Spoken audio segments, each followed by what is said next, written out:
Hey there, I've got viewer questions and answers. I've got 8 questions that have been sent in by viewers, including one that I'm not going to answer.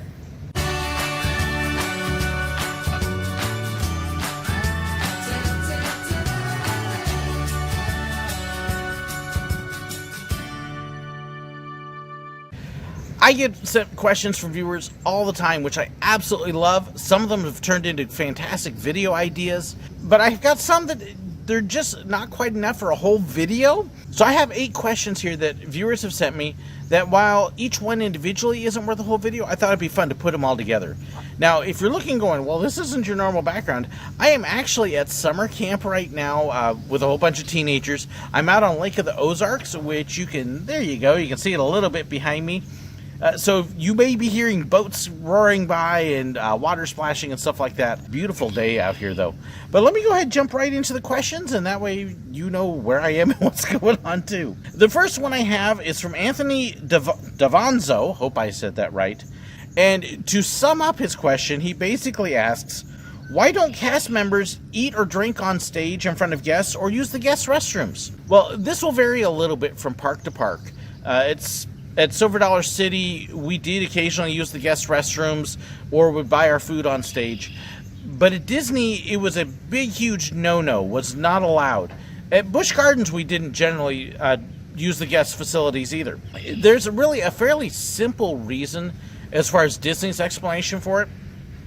For a guest to be enjoying the park, they're in this world of fantasy, they're essentially in an imaginary world where everything is real and they're trying to let it be real.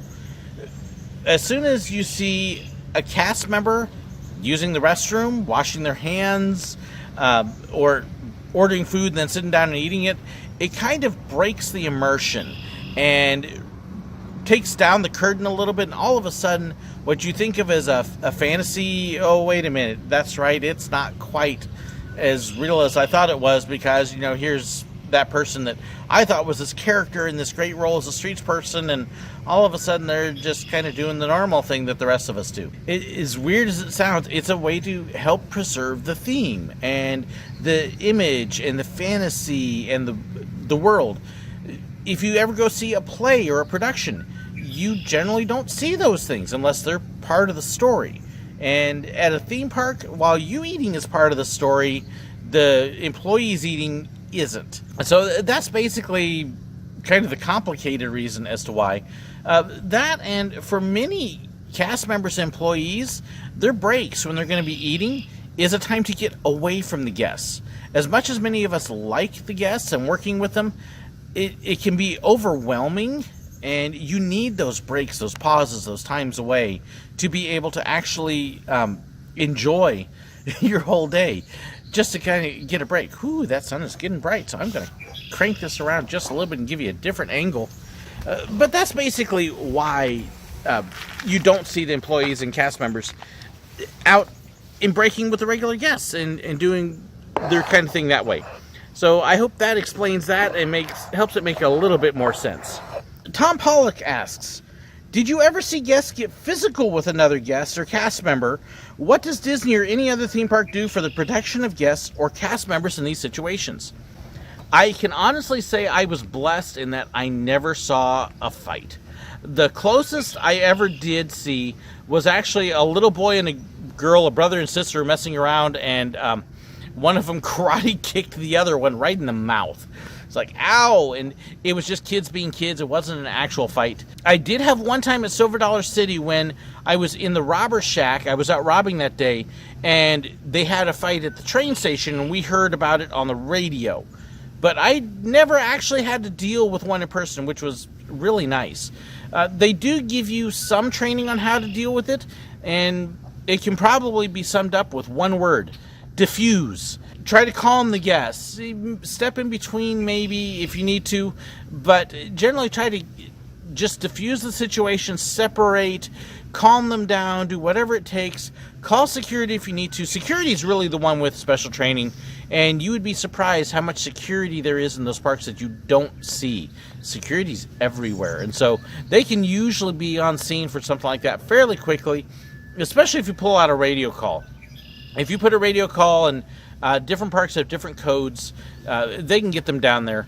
There are some other things that a little bit of training that you can do, and security gets specialized training.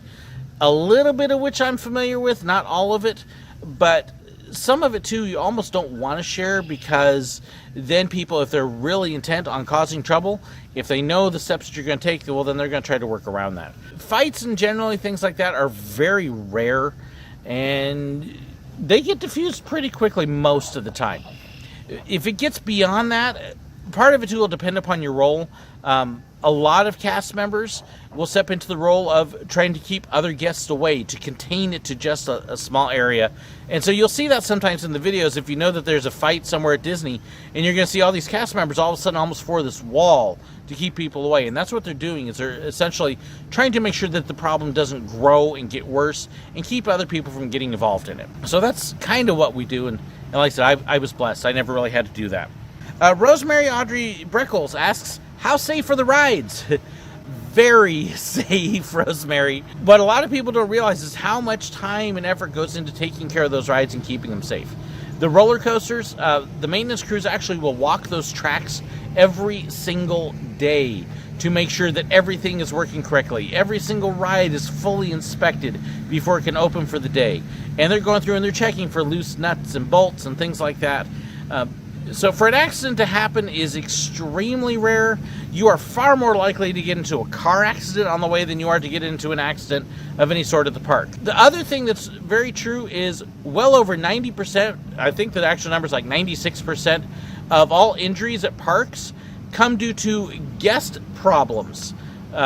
Things that guests are doing that they shouldn't be doing, going into restricted zones, tripping over their own feet, for example, various things like that.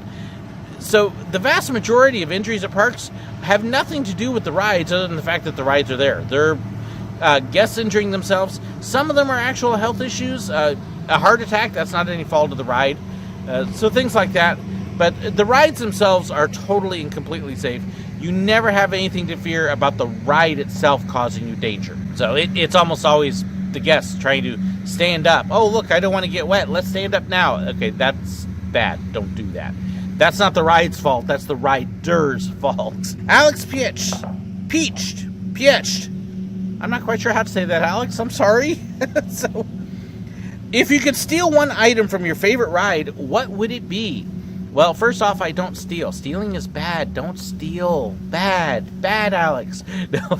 If I was given the opportunity to pick and choose to keep something off of a ride, any ride, there was actually one thing that I really would have loved from the Silver Dollar City train when I worked there. We had a knife maker on park. His name was Ray. And he would actually take old used railroad spikes from the ride and he would turn them into knives. And I had the opportunity to buy one and didn't do it because of budgets and tight money. And they'll be there. I can always pick one up later. And then Ray died my second year working at the park. And his knives very quickly sold out, and I did not get the chance to get one of those knives. I desperately would have loved to have had one of those. That would have been a fantastic souvenir. Other than that, I can't really think of anything specific off of a ride that I would want. And the biggest reason I wanted one of those is because I worked on the train. There are things that I would like from the rides that I worked on, but most of that even, I've got those kinds of things covered in my collection in some way or other, so there really isn't that much, which is weird. As much stuff as I collect between the pins and the magnets and the brochures and the maps and the other stuff, but I can't say that there's anything else really specific there. Jonathan Maxwell asks, how much do you get to go behind the scenes and get to see how things work? Well, Jonathan, that greatly depends upon where you were working and what you were doing.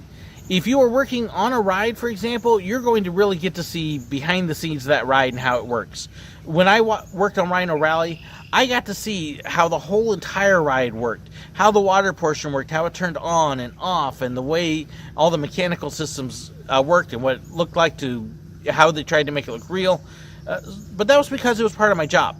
So the rides that you work on, you're going to know and you're going to see behind the scenes with them. If you are not working on a ride, you're probably not going to get to see much.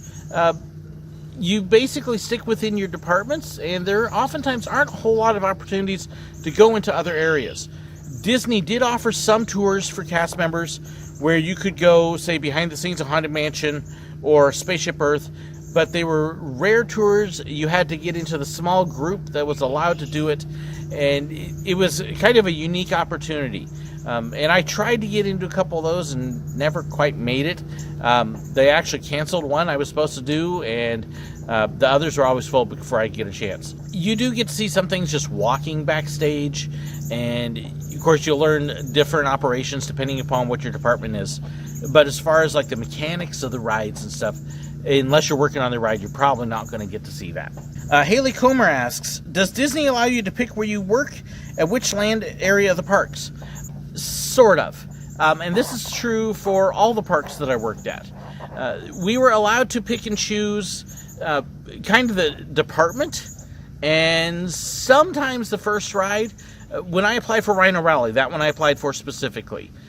When I applied at Silver Dollar City, I applied for attractions, and I put down a couple rides I would have liked, and they shifted me specifically over to the train. Disney, I applied for PhotoPass, just period, PhotoPass, wherever. Many of the parks, you kind of apply for a department such as merchandise, or for attractions, or custodial, or something like that. And so you pick a department. They might ask you if you have a preference on where to work, but there's really no guarantee you're going to get that. And most of the time, you've got to work 6 months to a year and have a good record at where you're working before you can then say, hey, I would kind of like to transfer over to this ride or this area or this store or different departments, something like that. So after you've been there for a little while, then yes, you can pick and choose. If you've got good attendance and you've been doing a good job, then they'll give you the opportunity to transfer. But if you don't, well, then you probably won't get to. Solo Travel Adventures asks, if you could work at any Disney property in the world, including not just the parks, but DVC, the Disney Vacation Club included, where would it be? I don't know. I mean, that's a good question. Keep in mind, I've only been to the American parks and the Paris parks, and I love them. I've never been to the Asia parks, so I can't really say much about them. And I'm one of those, even if money was absolutely no object, regardless of where it was, I had a good place to live and, money to cover all my expenses and things like that. It would still be a tough decision because what would I be doing? The culture, the food, the temperatures. I would dearly love to get to Asia and visit at some point. I don't know how much I would like to live there, though, because I haven't been there and I haven't experienced that culture. I love Asian culture, but I don't know if it's necessarily where I would want to live. Paris, I absolutely loved Disney Paris. And there's a lot of things I would love to do in that park. But I don't know if I necessarily would want to live and work there. I loved Florida. I've actually got a whole video why I won't work at Disney in Florida again. Most of which isn't the park's issues. California, of course, I grew up in California. I'd love to be there. Cost of living is ridiculous. I don't know how much I would enjoy Disneyland. If I absolutely had to just throw out a request, yeah, you can hear that one boat. If I did just have to throw out one, I would probably say Disneyland, just because I absolutely love that park. But that would probably be the best guess I could make. I can't say absolutely sure. Boy, now the clouds are coming out. Hey, when you shoot outside. The last question is the one I don't answer. And I actually get asked this question a lot. And it's a question that I love getting asked, but also kind of drives me a little nuts when I get it. And it is, hey, I'm getting ready to go to Disney World, Silver Dollar City, Busch Gardens, X amusement park. What should I do? What is your can't miss rides? How many days? What should I schedule? And it's kind of like, well, you're not me and I'm not you. So here's why I don't generally answer that ride. Here's why I don't answer that question. My preferences, my likes, my dislikes, my scheduling, how much time I like to spend, what I like to do, is going to be very different from just about everybody else out there. I love roller coasters. Not everybody loves roller coasters. I love shows. Not everybody loves shows. I love the family and kids rides. Not everybody likes those. There's not a lot I don't like. But most people definitely have preferences. Even when I go to a park, I've got preferences on what I do like to do and what I don't. And depending upon the schedule I'll take, it will affect even how long I want to go. If I'm going to Silver Dollar City for just rides, one day. If I'm going to go for just shows, one day. If I want to catch rides and shows and shop, well, now I'm talking about 2 days. Time of year is going to fluctuate a little bit. As far as the must rides, everybody's going to be different. Most people like Flight of Passage, for example, but there are a few that don't like it, that don't like heights, that don't like simulators. They're not going to like Flight of Passage, so in which case I wouldn't recommend it. But I can't know that without knowing you and knowing what you like and what you don't like and what the rest of your family likes and doesn't like and how many people are in the group and how many days are you planning, what's your budget, what ages are the group. I mean, if you've got a bunch of 3, 4, 5-year-olds, well, I'm not going to be telling you to go ride Outlaw Run and Time Traveler. I'm probably not going to tell you to ride Rock and Roller Coaster because they can't ride it and they're not going to like it. So it very much changes from person to person and group to group. So that's why a lot of times when I have somebody who does ask me the question, my first response is, okay, what's your budget? How many in your group? What's your ages? What do you like? What kinds of things do you like to do in the park? And I give them a whole bunch of questions. And then after I get all of that information, then I can begin to start to actually give you an answer as to what to do, what's the no misses, where to eat, what to expect, who to go see, and those kinds of things. So that's generally why I don't answer that, because what you think is a simple question is not a simple question. But I love questions. So if you've got them, send my way. You can drop them in the comments here below. You can head over to my Facebook page, which is facebook.com/TheSirWillow. Drop a page on there. Drop a page. Don't drop a page. Drop a question on there.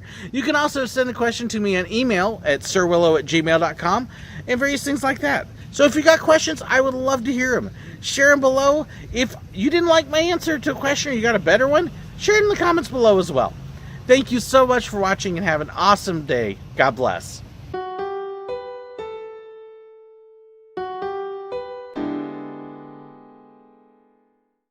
If you'd like to know about my merchandise, fan pages, and more, be sure to check the description below. If you'd like to know whenever I've got a new video posted, well, make sure you hit that button right up there and subscribe. If you'd like to watch another one of my videos, I've got a great one for you right here. And if you'd like to be like these wonderful people here and support me financially on Patreon, well, make sure you check the link right there. There's even some extra perks for them. Thank you so much and God bless.